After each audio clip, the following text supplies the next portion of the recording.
करते हैं मध्य पद के बारे में। तो जब भी गणित में कोई प्रश्न समझ में ना आए तो हम एक छोटा सा उदाहरण लेकर देख सकते हैं।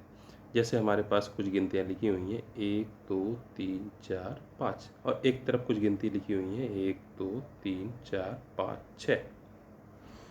अगर हम शुरू की जो 5 गिनती है इसमें मध्य पद पूछें फर्स्ट वाले हाफ में, तो हमारा मध्य पद क्लियर हमको दिख रहा है 3। सेकंड वाले में कुछ कन्फ्यूजन है। अब देखिए मध्य पद का मतलब क्या हुआ, ठीक बीचों बीच में हो, जिसके दोनों तरफ बैलेंसिंग हो तराजू की तरह से। तो यहाँ 3 के पहले जो है 1 और 2 गिनती है, 3 के बाद में भी 4 5 2 गिनती है, इसलिए 3 यहाँ पर मध्य पद है। लेकिन बाद में हम देखें तो 6 पद हैं, तो 6 में हमें कोई ऐसा मध्य पद नहीं लग रहा है जिसके बाईं तरफ और दाईं तरफ की गिनतियाँ समान हो। तो यहाँ पर हमारी 2 मध्य पद हो गए, इसीलिए 3 और 4।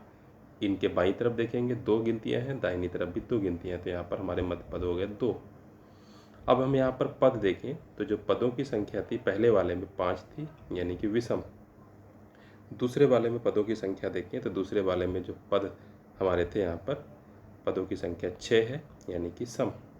और यहीं से हमारा सूत्र बनता है, अगर विषम पद है तो जो मध्य वाला पद होगा हमारा वो 1 जोड़ के आधा कर दें, यानी कि एक तरह से 6 बटे तो तीसरा। तो कोई भी अगर हमारे पद दे रखे हैं अगर वो विषम है तो 1 जोड़ के आधा करने से मध्य का पद मिलता है।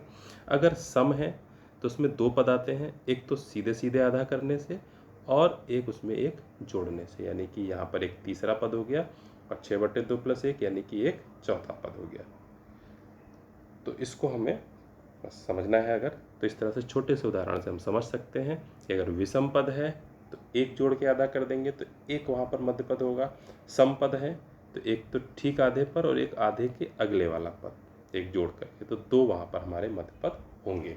और यही प्रश्न तब मतलब बड़ा रूप ले लेता है जब हमें कोई भी श्रेणी दे रखी है, जैसे कि इस तरह से, और इसमें हमारे पदों की संख्या है n। मान लीजिए इसमें कुछ आखिरी पद भी दे रखा है हमें कुछ भी, और पदों की संख्या हमारी n है। अब हमें यहाँ पर देखना पड़ेगा पहले n सम है कि विषम, फिर उसमें देखने पड़ेंगे कि विषम है तो 1 मध्य पद होगा वो निकालना पड़ेगा, सम है तो 2 मध्य पद होंगे वो निकालने पड़ेंगे।